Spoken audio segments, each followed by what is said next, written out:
Fait que le culte du secret entourant les salaires peut nuire à la performance des employés et pousser les meilleurs talents à chercher un nouvel emploi.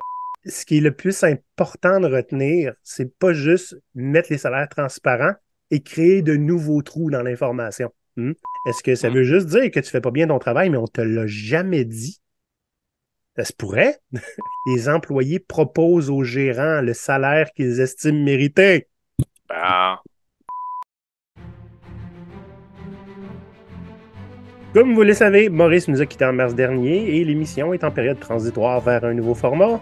En attendant, on vous a préparé une série spéciale piraterage dans laquelle on décortique les aspects les plus frustrants ou épeurants du monde des RH. Ça fait longtemps qu'on vous a pas cassé les oreilles avec une des 9 tendances des entreprises progressistes.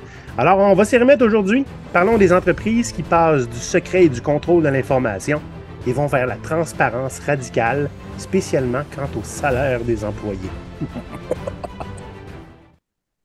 François, ça va? ça va bien, toi? J'ai un petit peu de plaisir un matin. Sujet crunchy? Euh, oui, c'est ça. Hey, François Valois-Paillard, super rapidement, notre expert RH maison en ce moment. Mhm.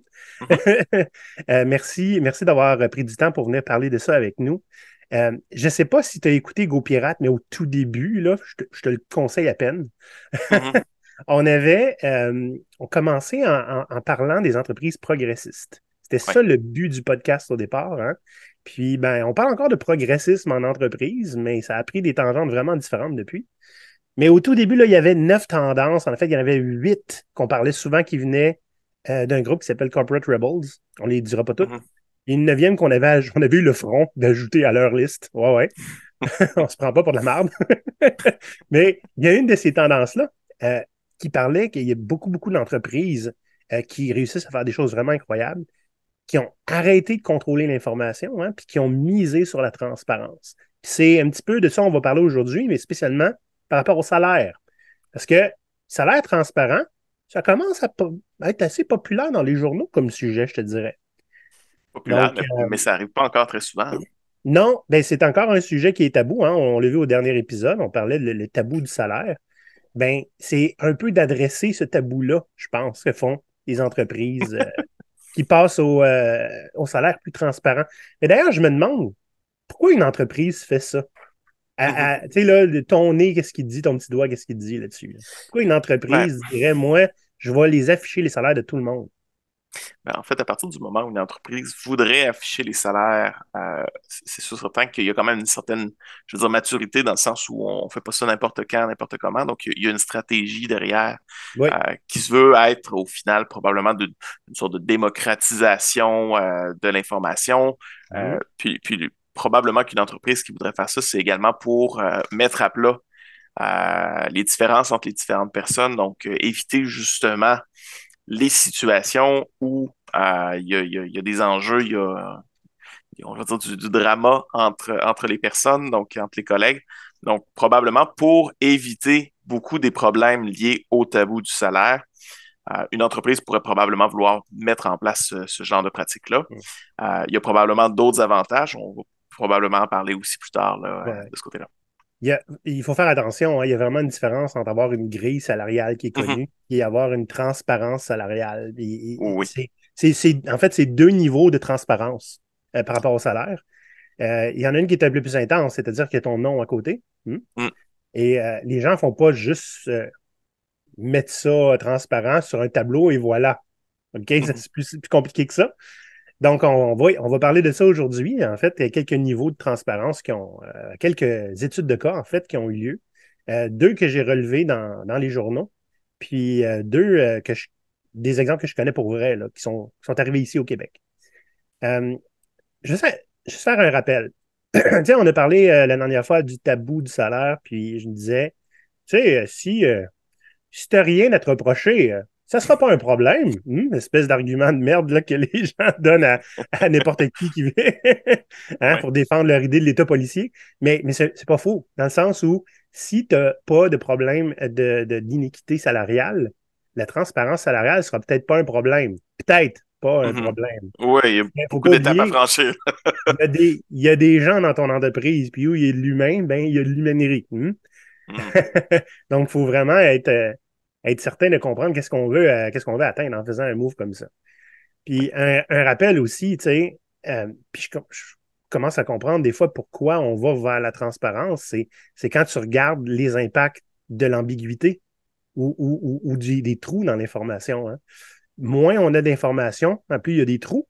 Puis ça, c'est des trous que les gens vont tenter de remplir, volontairement ou non, consciemment ou non. Donc, puis des fois, ben, les gens remplissent les trous avec une information qui n'est pas la bonne et qui te nuit en tant qu'entreprise. C'est ingrat comme situation. Puis souvent, ça a été créé puis entretenu par le manque de transparence. Donc, j'ai mon gros feeling là, qu'on essaie un peu de réduire l'impact de ces trous-là en étant un petit peu plus véridique avec l'information. Et voyons voir de quoi il en retourne. Oui, Ça te convient? ça me convient très bien. Petit rappel, hein, tous ces beaux épisodes sont rendus possibles grâce à nos membres Patreon, qui sont tous très, très transparents avec moi. J'ai aucun segue à faire, François, entre le sujet du jour puis Patreon. Donc, ben écoute, ce que je peux vous dire, c'est que on est une belle gang, parce que si vous allez sur Patreon puis que vous encouragez GoPirate, vous avez un accès privilégié, non seulement à moi, je veux dire, je ne suis pas si hot que ça, mais à notre communauté de pirates, pas mal plus haute. Et c'est là-dessus, sur Discord, qu'on essaie de changer le monde. En fait, on essaie de créer le monde dans lequel on va pouvoir vivre libre. Donc, si ça vous intéresse, venez parler à des pirates qui sont déjà confirmés. Peut-être qu'ils vont pouvoir vous convaincre. Sinon, l'adresse, c'est patreon.com/GoPirate Canada. OK. Donc, ce que j'ai proposé tantôt, j'ai fait des recherches. Puis, j'ai trouvé 2 cas qui sont ressortis souvent, en fait, dans des articles qui sont arrivés plus aux États-Unis. Et j'ai 2 cas aussi qui sont arrivés ici. Fait que je propose que je te raconte ce que j'ai trouvé, puis on jase. Puis on jase. Bonne idée. Ça me convient.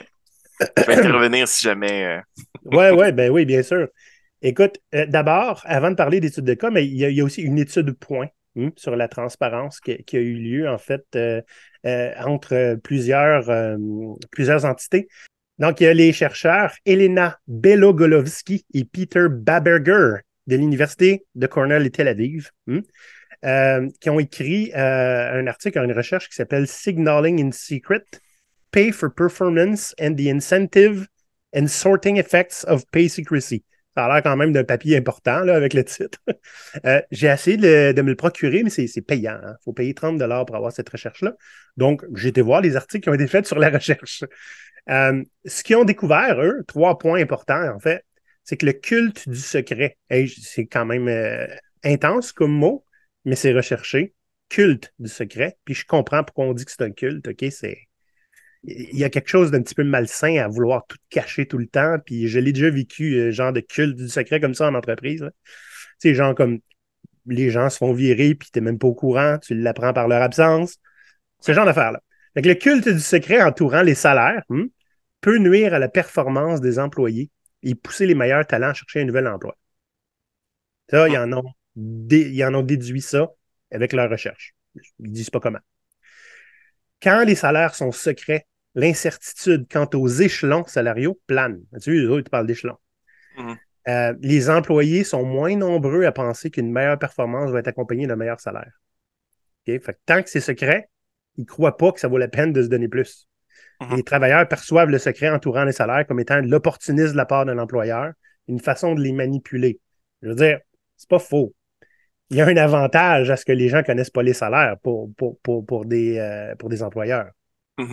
Ben, un des éléments qui est très important là, pour un employé, c'est de situer sa valeur. Je dirais pour tout employé, mais pour tout humain. Là, connaître sa valeur propre, c'est important. Donc, probablement que de ne pas pouvoir se situer dans l'entreprise, ça enlève justement l'espèce de bien-être, du moins le fait de savoir justement comment est-ce que on se situe par rapport aux autres. Donc, ça peut amener, d'après moi, là, des éléments qui ont amené dans l'étude. Là. Oui, puis ce qui est intéressant, c'est que tu vois ici, une simple grille salariale pourrait faire l'affaire, Ouais, sans nécessairement comme au savoir gouvernement, hein. qui est où. Oui, c'est ça. Donc, peut-être que ça, c'était peut-être un moyen d'être un peu plus transparent, puis d'amener un peu plus de réponses aux gens par rapport à leur situation. Puis, il y a Euh, aussi une chose, le fait d'avoir une grille ou le fait de savoir où se constitue, ça fait en sorte qu'on fait plus confiance à l'entreprise parce qu'on considère qu'ils ont fait leur job. C'est pas un salaire tiré du chapeau. OK. Donc, la perception que ça peut être arbitraire, finalement. C'est un Oui. petit peu ça qu'on essaie de régler avec la transparence salariale. C'est lui, là, il est meilleur à négocier. Y a-tu plus que moi juste parce qu'il est meilleur à négocier? Et pourtant, il Mm. travaille moins fort. Hein? Oui. Je veux dire, on connaît tous quelqu'un qu'on a cette opinion-là de lui. Donc, tu sais, Non. ben écoute, moi j'en ai connu. Oui. Puis honnêtement, je savais. Ils sont très bons pour se vendre, en fait. C'est probablement pour ça qu'ils sont là. Mhm. Donc, tu sais, je me suis jamais posé des questions plus loin que ça, mais j'ai l'impression que le problème racine vient un peu de là. Et si tu t'es posé la question, d'autres le font, c'est sûr. Et voilà. Donc là, maintenant qu'on a vu, bon, il y avait une étude un peu high level hein, sur la transparence salariale. Là, je propose qu'on ait des études de cas parce que Mhm. les études, ce qu'ils ont montré, ont probablement étudié des entreprises qui ont fait de la transparence salariale. Mais voyons des cas plus précis, parce que les Ouais. contextes sont différents à chaque fois. La première compagnie dont j'ai trouvé des informations s'appelle Buffer. Je ne sais pas si tu connais. C'est essentiellement une plateforme en ligne qui te permet de gérer tous tes médias sociaux puis tes posts en avance, hein, puis sur plusieurs plateformes. Là. Fait que tu peux avoir Facebook, Twitter, bon, excuse, X, puis, puis LinkedIn, On n'en etc. parlera Fait pas. que c'est ça, tu peux faire un post et programmer sur 4 plateformes, tu sais, puis ça part. Fait que je l'ai déjà utilisé, j'ai arrêté parce qu'il ne supportait pas assez bien LinkedIn à l'époque. Ah. Donc, les autres, ils ont essayé ça, et ça fait quand même longtemps, en 2013, ça fait 10 ans de ça. Ils ont rendu disponible sur le web. Fait que pas juste disponible à l'interne, sur le web, la liste complète des salaires des employés, ce qui inclut donc les dirigeants. Hmm. Mhm. Mais ce qui est Ah oui. intéressant et je pense essentiel à retenir, c'est que le montant du salaire qui était donné est accompagné de l'équation qui explique chacun des salaires. Donc, une formule qui prend en compte l'ancienneté, Mhm. l'expérience, etc. Le pourquoi, les règles du jeu. Là, ben voilà. Puis ça, je pense que c'est un des trucs qu'on va pouvoir parler après, là. Oui. C'est que c'est important, je pense, de pouvoir comprendre pourquoi et pas juste avoir l'information.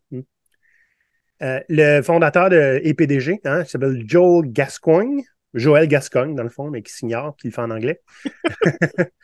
Il a dit de la transparence naît la confiance. J'aime tellement ça. Le fait de rendre nos salaires publics est une étape de plus vers l'atteinte de notre objectif, celui de rendre notre entreprise la plus ouverte possible. Cette transparence radicale est certainement l'une des choses les plus excitantes et effrayantes que nous ayons fait dans les derniers mois. Donc, je pense que ce qui est le plus important de retenir, c'est pas juste mettre les salaires transparents et créer de nouveaux trous dans l'information. Comment ça fait qu'il y a Mhm. ça? Moi, je veux pas ça. Un nouveau trou. Oui. Puis on va le remplir par, ben, il tête les boss. Tu comprends? Oui. Fait que ce que l'entreprise a fait, c'est non seulement essayer de devenir plus ouverte et plus transparente, mais aussi d'éduquer hein, leurs employés à comprendre ça. Tu Mhm. sais, je suis un grand fan de la transparence en entreprise et on a souvent proposé à des clients de rendre les budgets et les coûts des équipes. Tu sais, dans le fond, combien ils rapportent puis Mhm. combien ils coûtent. De donner cette information-là à l'équipe, mais pas que l'information, aussi comprendre comment la traiter, l'information. Donc, il y avait des Oui. entreprises qu'on leur proposait de faire. Il y en a qui l'ont fait un petit peu. Il y en a Mhm. pas beaucoup qui sont allés jusqu'au bout, mais j'en connais des entreprises qui l'ont fait, qui sont allées jusqu'au bout. C'est de faire une formation aussi en gestion des finances d'une entreprise. À partir du moment où tu comprends la façon financière dont une entreprise fonctionne, grosso modo, tu peux mieux apprécier le coût d'une équipe puis le budget Mhm. d'une équipe aussi. Et Oui. à partir du moment, en plus, si on va plus loin dans d'autres niveaux hein, au travail, puis qu'on commence à être autogéré comme équipe, fait que si tu es responsable, en gros, de rapporter de l'argent, qu'est-ce que tu coûtes, tu prends des meilleures décisions, je te Tu, dev- garantis. Tu deviens Donc, presque entrepreneur de ton propre succès et du succès de l'équipe. Euh, c'est ça, c'est une façon exactement. d'aller chercher justement de la responsabilisation. Oui, puis quand tu as une équipe au complet qui comprend ça puis qui prend des décisions par rapport à ça, ce qui est intéressant, c'est que en tant que ben, tous ceux qui sont en haut, hein, qui décident, ont plus besoin d'avoir raison. Parce que le Mhm. risque est partagé puis il est géré à même le travail. donc pas en amont. C'est assez intéressant. Là, on commence à s'éloigner du sujet. Oui, mais tu as quand même amené quelque chose Ouais, qui m'amène à un point, c'est que euh, à partir du moment où tu veux aller vers de la transparence, ça mène à un enjeu où si tu n'es pas transparent, donc comme la plupart des entreprises, dès qu'un salaire pop, dès qu'il y a une iniquité qui est soulevée, tu dois toujours te défendre ouais, continuellement. À c'est partir vrai. du moment où la transparence complète est là, t'as pas le choix de te défendre d'avance, dans le sens où, comme tu disais, expliquer le pourquoi, expliquer les raisons de la logique salariale. Donc, en mettant ça, au final, ça fait en sorte que tu n'as plus besoin de te défendre, tu n'as plus besoin de gérer justement là, l'insatisfaction parce que c'est déjà fait, c'est Mhm. clair. Donc, Ouais, pour tout avoir à fait. vécu, c'est beaucoup d'énergie de devoir expliquer, disons, sans dire réellement la réalité parce que tu n'as pas le droit, confidentialité. Donc, Mhm. tu dois jongler avec qu'est-ce que tu peux dire, qu'est-ce que tu peux pas dire, mais il faut quand même que tu arrives à expliquer pourquoi la personne gagne moins que l'autre. Pour l'avoir vécu, là, moi, ce serait un stress de moins sur mes Ben épaules, là. oui. Pour avoir été gestionnaire, c'est pas une situation super agréable à gérer, c'est ingrat. Mhm, Puis quand il y a une formule qui est connue et équitable, c'est important, euh, ben, la formule est là. Tu mhm, comprends? ouais, Donc, c'est un petit peu plus simple, effectivement. Ben, en fait, tu as probablement moins à expliquer hein, quand c'est basé sur ouais. une formule. Il y a une autre recherche qui a eu lieu, que j'ai trouvée dans un article, c'est l'Université de Californie. Je suis comme, oh, wow, il va avoir trouvé plein de choses malades, eux autres. Ben, un peu décevant. Eux autres, ils n'ont trouvé aucun effet positif ni négatif sur les employés qui gagnaient plus que la moyenne. Donc, il y a eu je ne sais pas quelle entreprise ont regardé, mais en fait, non, c'est eux autres qui l'ont fait eux-mêmes dans un département de l'Université de la Californie, ouais, c'est ça. Donc, ceux qui gagnaient plus, ouais, pas de problème. Et ceux qui gagnaient moins se sont entièrement désengagés de leur employeur, puis plusieurs ont cherché un nouvel emploi. Et comme ils ont fait ça, petite expérience dans un département, j'ai l'impression qu'ils n'ont pas nécessairement pris en. Tu sais, Ouais. il n'y a rien qui dit est-ce que c'est le directeur du département qui a décidé de rendre ça transparent ou tout le monde a parlé de son salaire? OK? Fait que ça, on n'a aucune information à savoir comment ils ont fait ça. Ouais. Mais il y a quelque chose qui me dit qu'ils n'ont peut-être pas la formule puis comment ces emplois-là sont arrivés là. Tu sais. Mhm. Donc, Ben, c'est la spéculation pure et simple, mais je ne suis pas surpris que ceux qui gagnent moins se sont désengagés. question de justice. La justice, c'est un moteur très fort de Oui, motivation et de désengagement. oui. Puis surtout, s'ils n'ont pas l'information à savoir pourquoi ils gagnent moins. Tu sais, c'est sûr, si tu viens de rentrer puis tu es junior, peut-être que tu vas comprendre puis tu t'attends Mhm. à finalement, Ouais. éventuellement rejoindre les autres. Mais ceux qui ont juste comme, ah, ben, je gagne moins, mais je suis là depuis 10 ans, puis je suis dans la branche la plus basse, qu'est-ce que ça veut dire? Effectivement, ben, c'est un bon point, hein? Qu'est-ce que ça veut dire? Il faut se le demander. Mm. Est-ce que quelqu'un à quelque part qui a eu qui a eu des petits tours de passe-passe, c'est pas toi? Est-ce que ça Mm. veut juste dire que tu fais pas bien ton travail, mais on te l'a jamais dit? Ça se pourrait? OK. Ouais. Donc, c'est assez particulier. Je ne sais pas quoi exactement, qu'est-ce qu'on peut retenir de cette étude-là, puisqu'elle a été faite à l'interne avec, puis on ne connaît pas les procédés, hein, c'est un article Mm. assez rapide. Mais que les moins payés se désengagent, c'est Je pas suis pas tant une surpris. surprise, non. Là, j'aimerais ça qu'on parle d'un cas qui est beaucoup plus proche de chez nous, notamment à Brossard, OK, sur la rive sud de Montréal. Euh, c'est un cas que je connais parce que, écoute, j'ai été dans un événement en 2019. Ça s'appelait le Culture Fest. C'était Mm. organisé par Gsoft à l'époque, hein, dans le temps où Office Vibe là, était en pente grimpante. C'était encore assez populaire, Office Vibe. Puis, il avait organisé ouais, un festival, dans le fond, une journée de conférence pour parler des cultures d'entreprise. Puis, c'est pas très loin de chez moi. À l'époque où j'habitais à Montréal, je m'en vais là. Et il y a le Ludovic Atroun, qui était un des keynoters, ou en tout cas au moins un invité dans la journée, qui était le directeur du commerce de détail pour Decathlon. Donc, pour ceux qui viennent de Mm. France, vous connaissez. En fond, ce qui est venu expliquer, c'est fini les grilles salariales. Oh, bienvenue aux bulles de rémunération. Hein?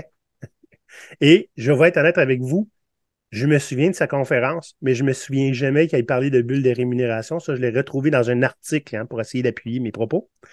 Donc, ce qu'ils ont proposé, dans le fond, c'est une bulle de rémunération pour chacun des postes. C'est-à-dire, par exemple, un conseiller en sport a une bulle de rémunération. Un leader d'équipe, un gérant ont toutes leurs bulles de rémunération. Et la bulle qui contient une échelle de salaire. Puis, c'est basé relativement à partir de la médiane du marché. Donc, ils font des études sur les salaires dans le marché, puis ils offrent une bulle pour chacun. Bon, qu'est-ce que ça a de spécial? Au lieu d'être une grille, c'est des bulles salariales. Donc, Moi, l'idée, ça me c'est que sonne immédiatement, bon, c'est une autre forme de grille. jusqu'à temps que je te dise la prochaine chose, Ah, en se fiant à la bulle qui correspond à leur poste, les employés proposent aux gérants le salaire qu'ils estiment mériter. ben, Et il y en a qui commencent à se taper ses murs juste à entendre ça, en fonction de leur rapport à l'entreprise. OK? Je finis la phrase. Euh, Ce qui est super intéressant, et ça, je me souviens de l'avoir entendu à la conférence, c'est pas tombé du jour au lendemain. Là. Bon, proposez-nous un salaire, on va accepter ou pas. OK? Si je ne me trompe pas, ils ont fait une espèce de comité avec des gens de partout dans l'entreprise, tous les niveaux, tous les échelons. Puis ils leur ont donné, écoutez, le mandat de trouver une façon dont on peut démocratiser le salaire un petit peu. C'est pas mal ça qu'il nous racontait lors de la conférence. Donc, ce que j'ai compris dans l'article qui me donnait plus d'explications, c'est que les bulles se chevauchent. Un conseiller pourrait être payé plus qu'un leader qui est moins expérimenté. Hmm? Donc, ça se peut très bien que quelqu'un qui a un job peut-être moindre dans la hiérarchie gagne plus qu'un leader qui vient d'arriver, etc. Et pour proposer son salaire, on se base sur des initiatives et des décisions pour mieux servir le client. Oh, là, on commence à avoir un discours qui est intéressant pour moi. On apporte de la valeur. Si on se contente de faire le minimum, il y a peu de valeur apportée. Si on prend des initiatives, il y a plus de valeur apportée, puis c'est encouragé. puis il y a une Ouais, portée aussi positive pour l'entreprise, c'est gagnant-gagnant. voilà. Donc, imaginez ce que ça veut dire. Si tu prends des initiatives, tu vas avoir un meilleur salaire, mais que je te voie y prendre une initiative. OK? Donc, Ouais. il faut que tu ailles la possibilité de le faire. Ce qu'il raconte, il dit oui, c'est sûr qu'il y a des tâches qu'il a effectuées tous les jours, comme tout le monde qui travaille. Mais le modèle de gestion où un superviseur décide de tout et dit aux employés quoi faire, ça ne les intéresse pas. C'est pas le modèle du futur selon eux. Puis c'est pas comme ça que tu vas innover en te Hmm. faisant dire quoi faire. Ce qu'on veut, c'est favoriser l'autonomie et l'épanouissement des employés. C'est euh, Ouais. c'est louable. OK? Donc, ce qu'ils s'attendent des employés, c'est qu'ils créent de la valeur pour justifier la hausse de salaire. Puis ils donnent des exemples. Tu formes des collègues sur un sport qui font pas. Tu vas entraîner une recrue, probablement un nouveau, un junior. Tu fournis de l'aide à un autre magasin avec un projet précis. Donc, bref, si tu es capable de tirer ton épingle du jeu en prenant des initiatives, tu les mets sur papier, tu t'en vas proposer ton salaire. Je trouve ça vraiment intéressant. Ouais. En termes de résultats, en arrivant, on lui a dit, en fait, quand lui est arrivé ici, puis s'occuper de Decathlon parce qu'il vient de France, on lui a dit qu'au Québec, là, c'était 30 à 40 un taux de roulement. Il est tombé en bas de sa chaise, probablement. Celui du magasin de Brassard est à 15, donc la Excellent. moitié moins. Puis selon le sondage de satisfaction qui date de TOC 2019, donc de 4 ans, il y avait 94 des employés qui étaient heureux de travailler là-bas. Mhm. 94, c'est quand même pas mal. Ouais. Ben, c'est Euh, parce qu'ils ont un but pour travailler, ouais, puis oui. ils ont les outils pour y arriver. Tu sais, Euh, quand tu te dis, je vais prendre une initiative, là, François, mhm. parce que je vais en bénéficier, Mhm. tu vas-tu nécessairement faire l'affaire la plus plate au monde ou qui te tente le moins au monde? Ben non. Tu vas faire essayer de faire une initiative qui te plaît. Puis, Mhm. c'est assez connu, même si ça ne fait pas le sujet d'étude. Quand on fait du travail avec le sourire, c'est rare qu'il est mal fait. Hmm? Mhm. Ouais. Donc, c'est un cas qui est très, très intéressant. Les articles que j'ai trouvés datent de 2019. Fait que je ne sais pas si c'est encore le cas. Mais si vous connaissez quelqu'un de chez Decathlon, vous nous ferez signe. Je suis bien curieux de savoir où est-ce que ça s'en est allé. Hmm. Autre chose à dire sur Decathlon, François? Ben, rapidement, puis lorsqu'on parle du taux de roulement, il y a 15% puis d'expérience. Il y a beaucoup d'emplois que c'est des étudiants. Donc, avoir un taux Hmm. à 15% dans ce type de commerce-là, C'est vraiment excellent, là. Quand Donc, même, hein? chapeau. Ouais. Mm.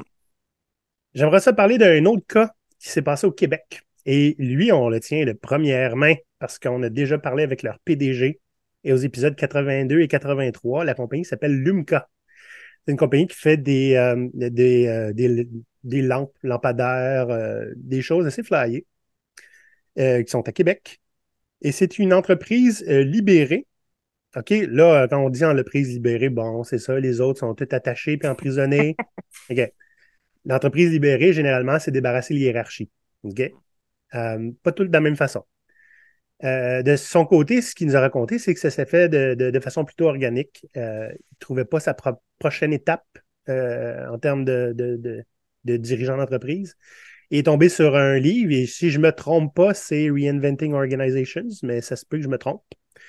Puis après un bon moment, il a réussi à convaincre ses partenaires de faire ça. Donc, ce qui est arrivé, c'est qu'ils ont simplement flushé la hiérarchie. Ils ne font pas les choses à moitié, plus de manager. Hmm? Ouais. Quand on a fait l'entrevue avec eux, dans le trailer, on l'a mis, hein, Jean Rock qui s'appelle, dire les employés peuvent choisir leur salaire. Puis là, on a fait comme si c'était un trailer de film d'horreur. super, super épeurant.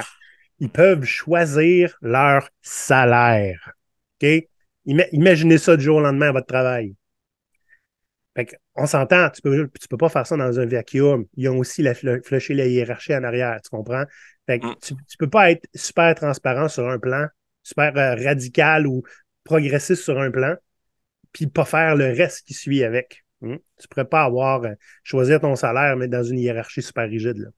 Tu comprends? Euh, Évidemment, c'était pas juste je choisis mon salaire, tiens, je vais faire 3 millions. T'sais, ça marche pas comme ça.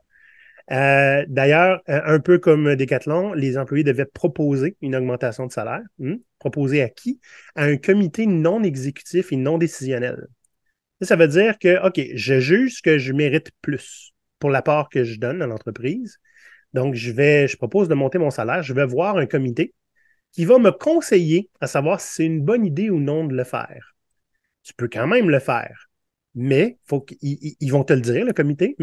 Tu vas avoir de la résistance et c'est un danger pour toi. C'est-à-dire que la façon dont ça fonctionnait, ce n'était pas un chèque en blanc, bien sûr. L'entreprise devait en tout temps, selon ce que le PDG nous a dit, devait en tout temps avoir une croissance d'à peu près 7 par année. En fait, il voulait la moyenne des dernières années là, en croissance. Et si vous continuez dans cette croissance-là, vous êtes correct, faites ce que vous voulez. Hein, parce qu'il y avait des créditeurs, là, ne veut pas, hein? L'entreprise elle a des prêts, donc il fallait, puis il y a des investisseurs et tout ça. Ça fasse Donc, faillite. oui, oui, c'est ça. C'est la vie. Hein? En entreprise, dans le privé, c'est pas mal ça la norme. Donc, ce qu'il proposait, c'est que ben, c'est sûr que là, si tu montes tellement ton salaire que la croissance diminue, le reste de l'entreprise, ça se peut qu'il te rejette. Et ça veut dire que tu n'as plus de job. OK? Il pouvait avoir, quelqu'un pouvait proposer de laisser aller quelqu'un. Là. Il n'y a plus de boss, là. Donc, c'est deux autres employés qui proposaient dans ce temps-là, tu comprends? Ça fait Fait que mal quand c'était c'est un tes petit peu collègues plus. qui délestent le pot mort. Voilà, exactement. Donc, c'est plus démocratique, mais c'est pas un chèque en blanc, loin de là. Mm. Donc, tu devais nécessairement parler aux autres, leur demander ce qu'ils en pensent, puis avoir une petite idée. Donc, regarder comment les autres gagnent, parce que l'information était là, puis justifier pourquoi tu mériterais plus. T'sais. Donc, Ouais. Mais c'était ça assez doit amener intéressant. là, d'autres types d'enjeux, c'est certain, là. Ben, Ouais, il devait ça doit être probablement. positif, mais Ouais, ouais. Non, non, c'est sûr que c'était pas. Ça devait pas rouler comme dans du beurre, là, cette affaire-là. Comme j'ai dit, il y a des humains là-dedans. Hein? Fait que Mhm. l'intention doit être là. Il y a de l'humainerie. Euh, mais c'est ça. Il s'agissait de ne pas être déraisonnable, puis ça devait être pas si pire. Mm. Le, la surprise que j'ai eue avant d'enregistrer, hier, on m'a annoncé que l'entreprise avait été vendue en novembre dernier. Mm. Donc, je ne sais pas qu'est-ce qui est arrivé avec le salaire auto-octroyé et l'autogestion. J'ai cherché, j'ai trouvé un avis comme quoi une entreprise avait acquis l'UMCA et ils ont parlé de l'innovation en termes technologiques, mais absolument pas d'innovation en termes de gestion. Donc, Si vous le savez, faites-moi signe. C'est pas mauvais signe si l'entreprise se fait vendre. Peut-être que justement, c'est une entreprise qui a beaucoup aimé le modèle, puis Possiblement. qui se fait Possiblement. Donc, j'ai pas d'informations à ce sujet-là. à suivre. Mais c'est assez intéressant parce que là, évidemment, comme on peut voir ici dans ce cas-là, c'était une question de tangente, là. On s'en allait vers plus progressiste. S'il a aimé le livre de Frédéric Laloux, puis plein d'autres livres sur l'autogestion où il n'y a plus de hiérarchie, etc., c'est sûr que la question du salaire allait venir là-dedans. C'était inévitable, là. Donc, si on est autogéré et qu'on décide de tout, normalement, le salaire tombe là-dedans. Donc, Hum, nécessairement, ça allait arriver un jour ou l'autre, si vous voulez aller dans cette direction-là. Ce qui est intéressant, c'est que malgré le fait qu'on a peu entendu parler d'eux, il y a un pirate qui est allé travailler là-bas pendant un Ah, petit bout de temps. Oui, puis ça a donné que c'était beaucoup trop loin de chez lui. Donc, ça ne se passait pas exactement comme il aurait voulu. Mais il est allé, entre autres, pour explorer. Et malheureusement, je n'ai pas réussi à le rejoindre pour cet épisode-là. Mais si jamais c'est le cas, on pourra lui poser des questions. ah Si oui. jamais je finis par le croiser. Fait que là, on a vu 4 cas. Fait que Hum. j'aimerais ça qu'on regarde, tu sais, un petit peu plus high level, là. Selon toi, surtout, parce que c'est toi qui as amené les points, ça prend quoi pour réussir un projet de transparence salariale? Parce que, je veux dire, c'est un casse-tête, là. Oui, puis ce que je veux dire, c'est pas exhaustif dans le sens où c'est tellement multifactoriel, ça dépend de l'environnement de chaque entreprise. Puis au final, on peut pas déposer un projet, voilà, ça s'applique à tout le monde, mais il y a quand même certaines clés qui sont quand même très importantes pour aller vers ça. Premièrement, on l'a nommé à plusieurs reprises, mais une équité relative dans le sens où faut que ce soit juste pour que ça marche. Ah, Parce que si c'est pas d'accord. juste, les T'as de flags la vont se lever. transparence, ça va sauter aux yeux. Tu sais? Exact. Fait que, ouais, il faut que tu sois certain de ton affaire, là. Exact.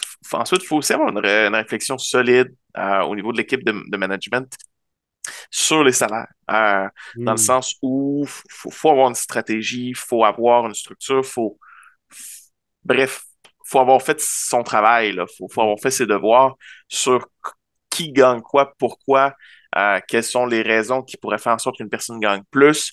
Euh, Puis il y a aussi certaines entreprises parce que, bon, au gouvernement, c'est très échelonné, c'est super structuré, mais il y a des entreprises où c'est plus difficile. Domaine des TI, un Ouais. spécialiste, tout d'un coup, il y a une compétence rare, poup, 30 000 de plus à son salaire, Ah, là. ouais. Ça arrive. Des fois, tu as 3 spécialistes dans le monde. On le voit Ah, ouais. chez la NASA ou peu importe les grosses entreprises Tesla. S'il y en a 3 dans le monde, ben, il y en a 3. Ça se vaut. Ouais. Donc, tu Si, sais, mais si vous êtes un dirigeant d'entreprise et que vous avez une réflexion solide sur les salaires, je vous invite à poser la question, est-ce qu'on devrait payer les gens pour la quantité d'heures qui sont présents ou pour ce qu'ils apportent? par objectif. Juste faire le troll comme ça, là. Parce que je veux dire, être payé à l'heure, je veux dire, je peux verser de l'eau d'une tasse à l'autre pendant des heures, et ça apporte absolument rien à l'entreprise, mais hey, j'étais sur place. Mhm. Tu comprends? Ouais. Mm. Comme Homer Homer Simpson avec le petit oiseau qui passe sur le Oui, bouton, là. exact. Hum, Là, c'est une bullshit job, on va s'entendre. Bon, oui, exact. Là. Sinon, il faut aussi avoir une réflexion sur les postes ou les rôles qui sont dans l'entreprise. Euh, Si on Ouais. définit un salaire, mais qu'on ne définit pas qu'est-ce qui permet de l'obtenir, c'est quoi les responsabilités, ben à ce moment-là, ça amène une espèce de trou. Un chef d'équipe versus un employé régulier, on le sait c'est quoi la différence, on sait pourquoi, mais ça amène aussi une valorisation de justement l'épanouissement personnel, à aller vouloir par objectif Mm. justement s'élever dans la compagnie, mais s'il n'y a pas cette réflexion-là de c'est quoi les rôles, ben ça va amener d'autres enjeux plus loin sur la ligne. Je suis d'accord Euh, avec toi jusqu'à un certain point. Dans le sens où, quand tu rentres à quelque part, tu es engagé pour tel rôle, ben oui, il faut que tu puisses savoir où tu vas commencer. Mais oui. moi, là où j'ai apporté le plus de valeur en entreprise, c'était définitivement quand je sortais de mon rôle. Ben Quand je oui, mais faisais il y a quelque toujours des chose que exceptions, personne ne là. s'attendait de moi, que j'allais aider une autre équipe pendant une semaine. C'est déjà arrivé, là. Tu Mhm. comprends-tu? C'est comme c'était pas en tout dans mes tâches. Je l'ai fait parce qu'il fallait le faire, puis ça apportait de la valeur. Et c'est là que je suis d'accord que quand tu veux une augmentation rapide, si tu es capable de montrer la valeur que tu as apportée, pas un problème. Si tu n'es pas capable de le démontrer, ben c'est plus difficile. Donc, fait que je suis d'accord pour arriver, hein, pour pouvoir savoir où te mettre, ça prend une Mhm. définition. Mais il faut aussi savoir récompenser ce qu'on fait en dehors de nos postes et de Ouais. nos rôles. Mais tu sais, Qui c'est vont, pas tout le des fois, monde qui c'est pas tout le monde qui est aussi exceptionnel que toi et qui ah, sort de son rôle aussi c'est pas facilement que ça ça que je veux aussi. dire. Moi, je suis un chat. Mets-moi d'une boîte, je sors. Mets-moi à côté Oui. de la boîte, je rentre dedans. Tu Mm. comprends? Mais c'est pas une question d'être exceptionnel, mais c'est de comprendre que si tu veux innover, il faut que tu sortes de cette boîte-là. Tu n'as pas vraiment le choix. Donc, il faut Mhm. nécessairement que tu sortes de ce qui est attendu de toi. Tu n'as pas Ouais. le choix, c'est ça la définition d'innover. Il faut que tu fasses quelque chose qui n'a pas été fait. Mhm. Donc, tu ne peux Puis, pas enfermer les gens dans leur rôle. C'est ça que je voulais ouais, dire. Dans le fond. absolument. Puis, il y a possibilité d'évoluer, il y a possibilité de changer de son rôle. Euh, à partir du moment où tu te détaches de ton rôle pour aller chercher d'autres responsabilités, ben, ton rôle évolue, en fait, Ouais. là. Donc, sache, c'est pas en contradiction, mais il faut que l'entreprise soit prête à le reconnaître. Ça, c'est une autre affaire. Ouais. Euh, puis sinon, un des derniers points en fait, qui est super important, puis qui, de toute façon, si la compagnie, l'entreprise n'a pas ça, elle n'aura pas tendance à aller vers la transparence, mais c'est la capacité, soit par ses valeurs, soit par sa culture, à aller vers ce type de choix-là. Hmm. Si je dis, je sais pas moi, bon, je vais dire Walmart, mais c'est juste parce que c'est un géant de l'industrie. Mhm. Puis, ben, Walmart aura pas la tendance à aller vers une transparence des salaires parce que sa Non. culture est pas là. Ouais. C'est pas ça qu'ils veulent vendre à leurs employés. Donc, c'est pas une tendance naturelle qu'ils vont avoir. Donc, il faut que l'entreprise ait des fortes valeurs au niveau justement comme tu le dis, la responsabilisation, la transparence, culture de démocratie, de cyber. Il faut que ça fasse partie, que ça vive dans l'entreprise pour aller vers Ouais. là. Ça, c'est obligatoire, là. Comme je dis souvent, tu ne te démarques pas en faisant comme les autres. Mhm. Mais si tu fais pas comme les autres, juste pour te démarquer, pas mieux. Faut que tu y crois. Ouais. Exact. Mm. Ouais. Puis sinon, ben, c'est sûr certain qu'il y a d'autres facteurs que j'ai pas nommés, mais qui existent. Donc, comme je l'ai dit, là, j'ai nommé les principaux que je considère être les Mm. plus importants. Ouais. Euh, Sinon, pour jaser aussi, c'est pas tout le monde qui est à l'aise que des collègues soient au courant de leur salaire. Donc, ça prend quand même une certaine préparation. Tu sais, comme tu l'as dit, ça vient pas du jour au lendemain. Non. PDG qui dit c'est venu organiquement. Euh, tu sais, je pense que c'est un travail de longue haleine pour une entreprise qui veut y arriver parce que faut arriver à changer un petit peu la mentalité des membres de l'équipe pour arriver vers justement un désir ou du moins la motivation à aller vers la transparence. Euh, Puis au final, je ne sais pas si c'est plus facile pour une entreprise qui arrive, qui, qui naît en fait d'arriver avec un système comme ça, ou c'est vraiment Ouais. par la force des choses. Je ne sais pas qu'est-ce qui est le plus facile entre les deux, Ouais, mais ça tu ressemble à peux des pas. problèmes juste plus tôt. Va sûrement, Mais regarde, il va y avoir de l'hommerie là-dedans, garanti. ouais. Mais tu peux pas du jour au lendemain juste faire ça, là. Ça Ah prend quand non, même c'est un ça. travail. Puis, pour certaines entreprises, ben, comme je l'ai dit, ça peut être difficile juste dans le contexte soit économique, soit de contexte environnemental, donc pénurie de main-d'œuvre, les raretés de justement des compétences et autres. Donc, ça peut amener justement des enjeux où des fois, faut jouer dans l'inéquité, en fait, là, Hmm. pour arriver à son compte. Donc, puis c'est pas mauvais, mais des fois, c'est des contraintes obligatoires par le marché. Ouais. Donc, Ouais. Oh, il va falloir le gérer tout le temps. exact. Parce que ça va être transparent. On va savoir si c'est pas géré. Oui, oui, tout à fait, là. Mm. Merci beaucoup d'être venu parler de ça, même si c'est un sujet tu sais, qu'on n'a pas vécu, hein, c'est des sujets qu'on a étudiés. J'ai fait une couple de petits points à retenir que je trouvais importants par rapport à ça. D'abord, la phrase, hein, la transparence génère la confiance. Mhm. Je suis un grand fan. J'y crois dur comme fer. Euh, Ceci dit, une transparence pure, hein, avec pas de cadre pour la gérer, c'est peut-être pas une bonne idée. Les employés, il faut qu'ils soient équipés pour comprendre les salaires. Comment est-ce que cette personne-là reçoit ce salaire-là? Est-ce que c'est juste parce qu'elle est meilleure pour elle, pas que moi pour se vendre? Hmm? Donc, évidemment, on s'entend dans la formule serait étrange pour expliquer ça. Donc, j'y crois beaucoup. Là. Il faut que les employés soient éduqués pour comprendre les salaires. La transparence, c'est moins un problème quand on a un certain contrôle sur comment maintenir ou augmenter notre salaire que Mhm. quand il est arbitraire.